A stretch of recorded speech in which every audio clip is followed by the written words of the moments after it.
Picture this. You're staring at your fridge, totally confused. Your friend's losing weight on keto, but it made you gain. Your neighbor swears by going vegan, but you feel awful without meat. Here's the kicker. The diet that's perfect for them might not be for you. The reason is in your DNA.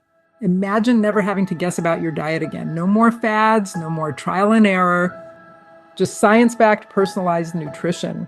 Hi, it's Dr. Emi. As a medical researcher and advocate for personalized health, I'm here to shed light on the intricate relationship between nutrition and genetics. I'm here to empower you with the knowledge to make informed decisions about your health. Whether you're struggling like our friend at the fridge or thriving on a particular diet, understanding your genes can be a game changer. In this video, we'll cut through the hype and dive into nutrigenomics. We'll explore how your genes hold the key to your ideal diet. No gimmicks, no miracle cures, just facts and a roadmap to better health that you'll create, all for you. Ready to decode your DNA and revolutionize your diet? I know I am, so let's get started.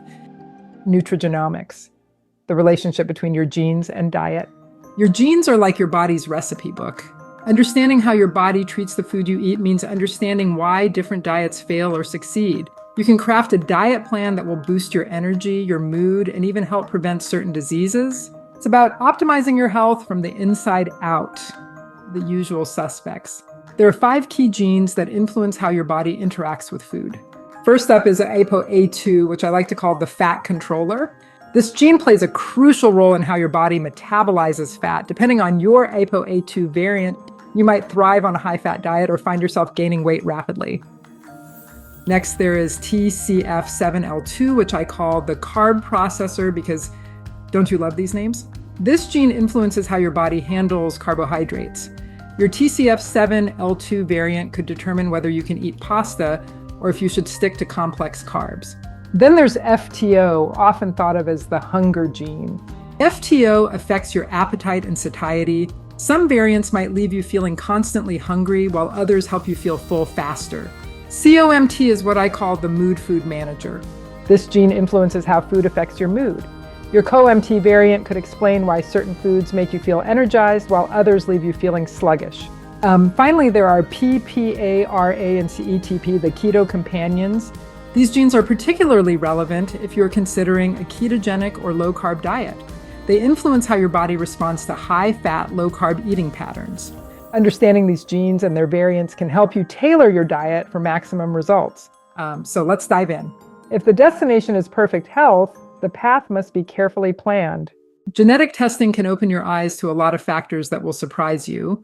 Regardless of what you find, you'll have to be prepared to include or exclude certain types of food from your diet.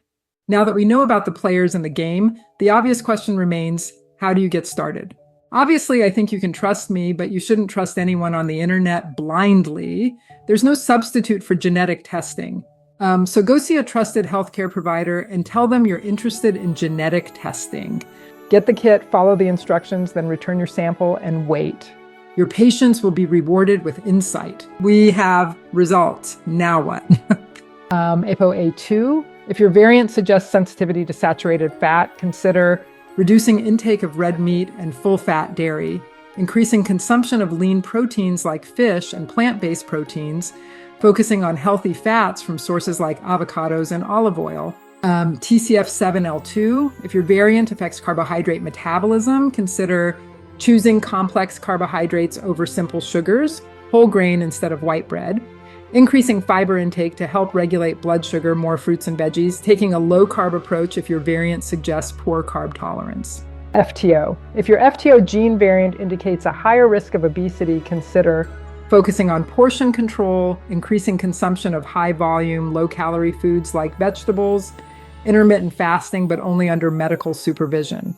COMT. If you have a COMT variant affecting mood, consider ensuring adequate protein intake, especially foods rich in tyrosine, cheese, eggs, nuts, seeds, lean meats. Pay attention to how caffeine affects you, as COMT variants can influence caffeine sensitivity. Incorporating foods rich in omega-3 fatty acids like fatty fish, walnuts, and flax seeds. PPARA and CETP. If these suggest you do well on a ketogenic diet, consider a higher fat, lower carb diet approach. About a 3-to-1 ratio focusing on healthy fats from avocados, nuts, olive oil, and fatty fish, ensuring adequate protein intake to support muscle mass. Many of you will get test results that don't change what you do, but some of you will get results that are complex to analyze.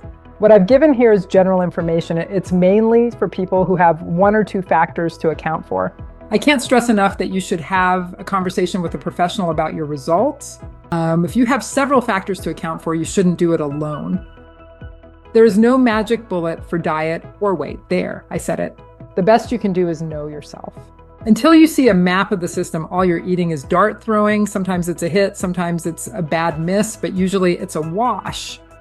Now you've seen a genetic test, you know what you're aiming at, and you'll get better and better at getting a bullseye.